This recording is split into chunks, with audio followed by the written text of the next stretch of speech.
Selamat malam teman-teman.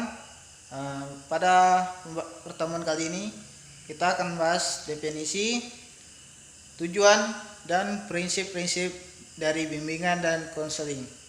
Serta juga nanti akan dilampirkan praktek bagaimana melakukan bimbingan dan konseling. Bimbingan dan konseling. Bimbingan dan konseling adalah proses interaksi antara konselor dengan konseli, baik secara langsung maupun tidak langsung, dalam rangka untuk membantu konseli agar dapat mengembangkan potensi dirinya ataupun memecahkan permasalahan yang dialaminya. Bimbingan dan konseling juga dapat didefinisikan sebagai upaya sistematis, objektif, logis, dan berkelanjutan serta terprogram yang dilakukan oleh konselor untuk memfasilitasi perkembangan konseli untuk mencapai kemandirian dalam kehidupannya. Dalam hal ini, konselor berinteraksi dengan konseli itu bisa secara langsung, yaitu dengan bertatap muka ataupun melalui media massa untuk membantu mengembangkan potensi dalam diri konseli. Tujuan bimbingan dan konseling. Tujuan bimbingan dan konseling adalah membantu individu dalam mencapai: pertama, kebahagiaan hidup pribadi sebagai makhluk Tuhan. Kedua, kehidupan yang produktif dan efektif dalam masyarakat. Tiga, hidup bersama dengan individu-individu lain. Keempat, harmoni antara cita-cita mereka dengan kemampuan yang dimilikinya. Prinsip bimbingan dan konseling. Prinsip yang berkenaan dengan sasaran layanan.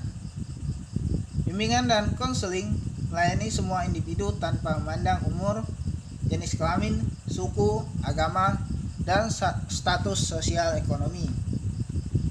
Bimbingan dan konseling berurusan dengan pribadi dan tingkah laku individu yang unik dan dinamis.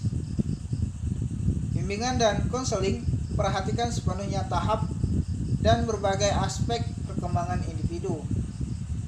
Bimbingan dan konseling memberikan perhatian utama kepada perbedaan individual yang menjadi orientasi pokok pelayanan.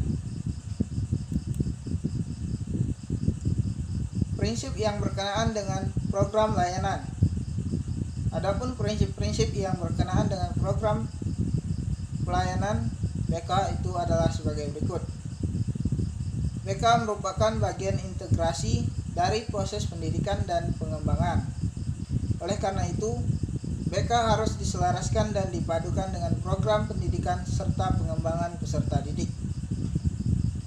Program BK harus fleksibel, disesuaikan dengan kebutuhan individu, masyarakat, dan kondisi lembaga. Dan program bimbingan dan konseling disusun secara berkelanjutan dari jenjang pendidikan terendah sampai tertinggi.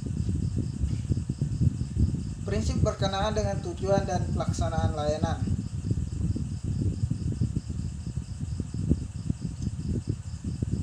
Sekian dari materi hari ini. Berikutnya adalah praktek bimbingan dan konseling.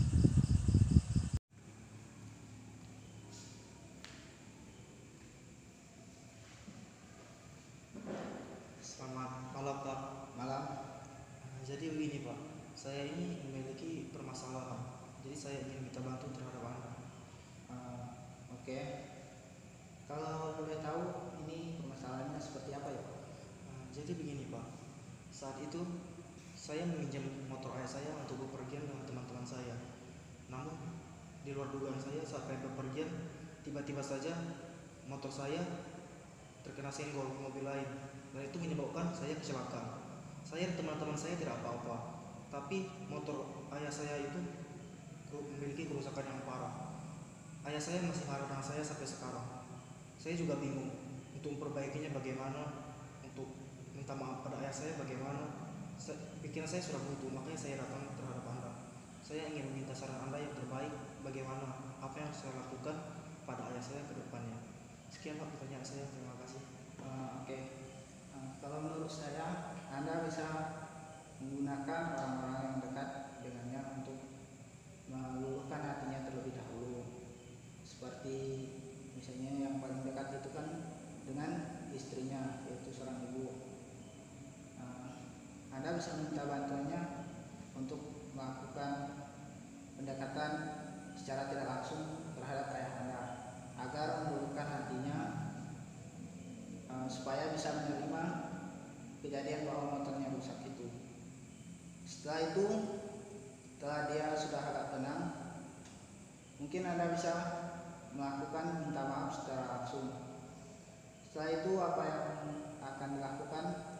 Mungkin Anda bisa memperbaiki motor tersebut dengan menabung sedikit demi sedikit dari uang jajan, atau misalnya kalau Anda sudah bekerja itu melalui hasil pekerjaan Anda yang ditabung sedikit demi sedikit.